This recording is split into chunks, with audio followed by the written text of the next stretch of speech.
Everybody, thanks for joining us today. Hey, want to take a few minutes and talk about the upcoming advanced photography course through ILLI. We've gotten a lot of questions about this course, and Tony Lato and myself are putting this course together, and we'll be presenting it in November in Houston. So I want to give you a few answers to some of the questions that are commonly asked for this. So thinking about the photography course, in general, if you're a lighting designer, you can't understate how important the value of a good quality photo is for your portfolio. Not only, we think of it in terms of selling our work, displaying our work, but you got to think about it in terms of how you're going to present your ideas to your clients. Lighting is kind of subjective, and it's hard sometimes to be able to convey your ideas. Unlike a landscape architect, who can go in, they can put dots on a plan, and it's, we got a tree here, shrub here, and customers can usually visualize that fairly easily.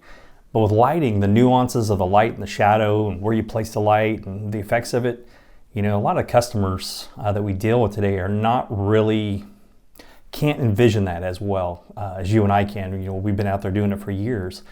And so that's where the photography part really comes into play. And what this really comes out to is, Jim Ply put it best, you're selling your story, you're selling your ideas and who you are, you're selling your style for the type of lighting that you do. When you're in a town with 15 different competitors all trying to do the same thing, what is it you have that makes you stand out among all the others? And really what it comes down to, I found, is quality images really make the difference in conveying your work and really helping to communicate your ideas to your clients. Really, at the end of the day, the whole sales process, it's really who can communicate the best and make that client feel at ease the most, knowing that their investment is going to produce, I guess I would say, kind of a sure thing, a product that they kind of can understand what's going to come with their investment. A lot of times people will spend money and they hope and pray, they cross their fingers and hope that they're getting the right effect at the end and the right the right thing that they paid for at the end. But sometimes it's not that clear. And so being able to produce a portfolio that will give your client that confidence is really, really important. So when I talk about who this class is for, is anybody that is in the outdoor lighting industry, because you really need to do two things. One, obviously you need shots for selling your photos. I mean, when I'm talking about selling, I'm talking about marketing. We talk about magazines and press and things for branding. I guess that's a better term. And when we're talking about selling, when we're going to meet with clients and we're talking about different ideas and how we're going to light certain objects in certain structures, or how we want to convey a feel in a garden, how are you going to do that? Unless you're a real wordsmith to be able to do that, it's hard sometimes. And so that's where we really got to fall back on our photographic examples. I've spent the last 20 years building up a portfolio, probably nearing 15,000 images at this point.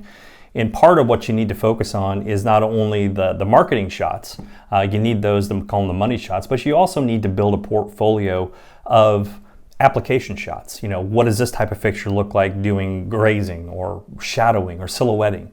And to be able to convey those ideas and pull out from a customer, they may go, well, what does that look like? Well, let me show you. I've got about 20 images of something similar. And that allows you to help convey the sense of what you're trying to design to that client. Another thing that's really important is, as you're going out and you're selling these, it really helps to produce confidence, like I mentioned earlier, in a client, that you are probably the one they want to work with because they can see it. Another key example where this will really help you in business is if you're out still doing demos, and man, trust me, I did it for years and years and years, because again, it's hard to convey those ideas to a client without them actually seeing it. And that's why the nighttime demo is so powerful. But man, if you're like me, if you're running a one-man, two-man business and you're out installing all day and you have to go out and sell and do demos all night, you have no time for your family. And I came to realize very, very quickly that it's not sustainable long-term to be able to do that. And you're limiting yourself to only selling, in a small window at night. And so that became untenable for me. And what I began to realize is, if I have a portfolio of images, I really have unlimited selling capabilities throughout the day. I can just pull up my portfolio, they can look through it, and I can convey my ideas through my portfolio. So that's another really strong reason for you guys to keep that. And if you don't have that, you really need to start building that portfolio. And that's one of the things we're going to talk about in the AP class, is some of the different types of portfolio images you need and how to go about building that and creating your files for those. I know a lot of people use cell phones and they think, well, cell phones are, I can go out and I can get photos with my cell phone and that's good enough. And in some cases, if you're just doing, like quick social media stuff, pictures of your crew, quick videos of, guys installing this and just quick promotions, that can be a great tool. Cell phone, I don't underestimate it. These things have gotten a lot better and they're great for some things, but I'm telling you what, everybody out there, even your competition, is using one of these now, and there's no way to really stand apart from your competition.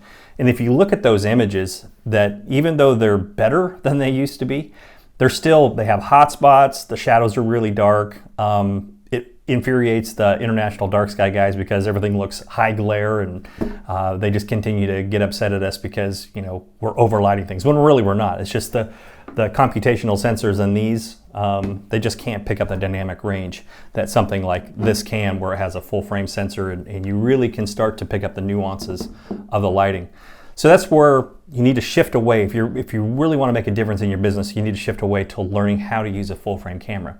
Now, you could certainly say, I don't ever want to learn photography, right? I don't want to do that. I don't want to take the time to do that. I'll just hire a photographer.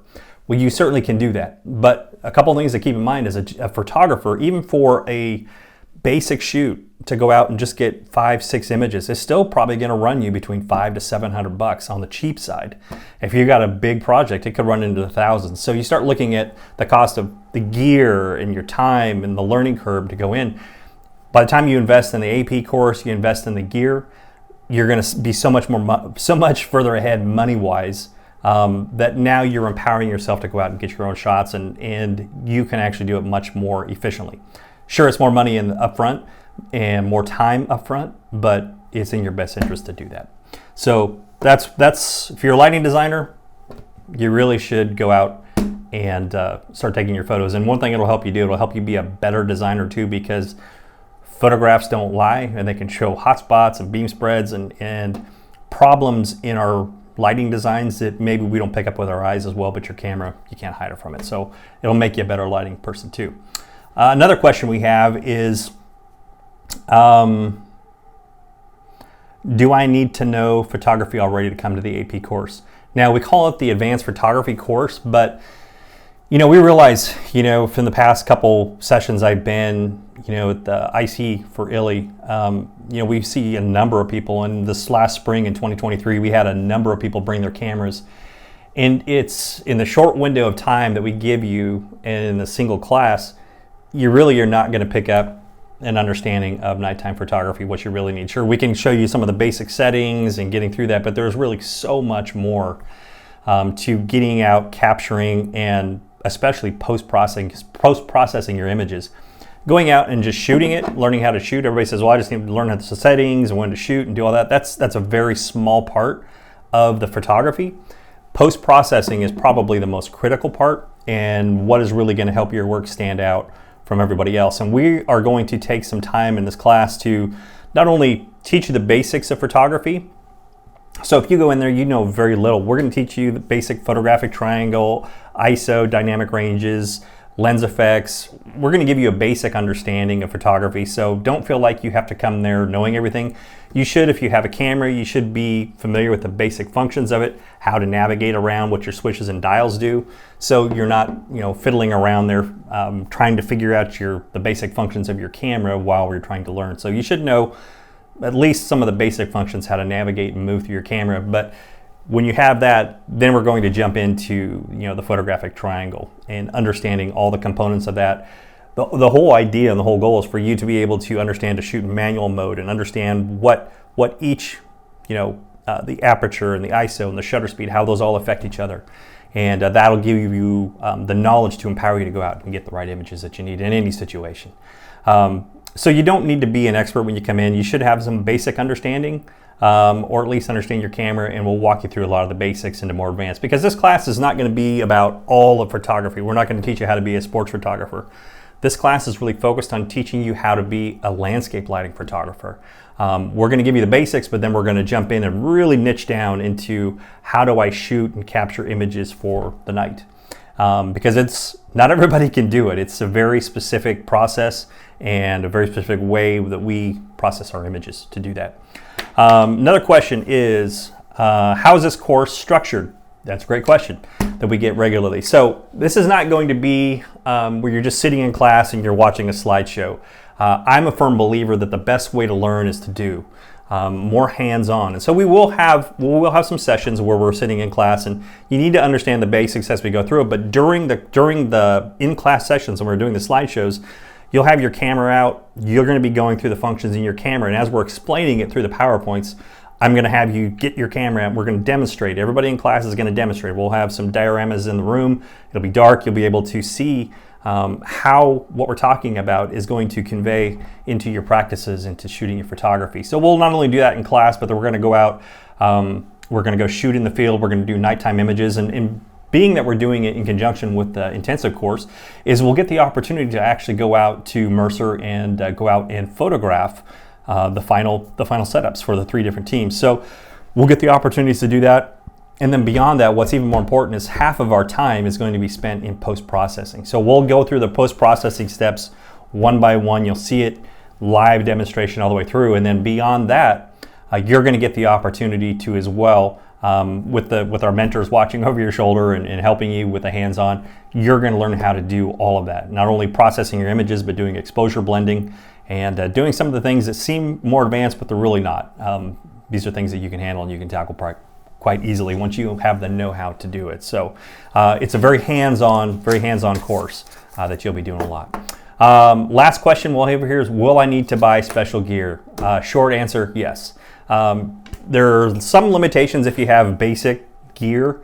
You're not going to be able to capture the nighttime images as much as you want to. So you're going to have stable tripods and support, ball heads, a camera that can be able to do obviously manual modes, certain time limitations, a quality lens. And so, if you do take the course, I'll have a video before you come that'll walk you through the basics of what you need, but it's not terribly expensive to get involved. Like these are Nikon mirrorless cameras that I use. I find they have probably the best sensors for what we do in nighttime photography.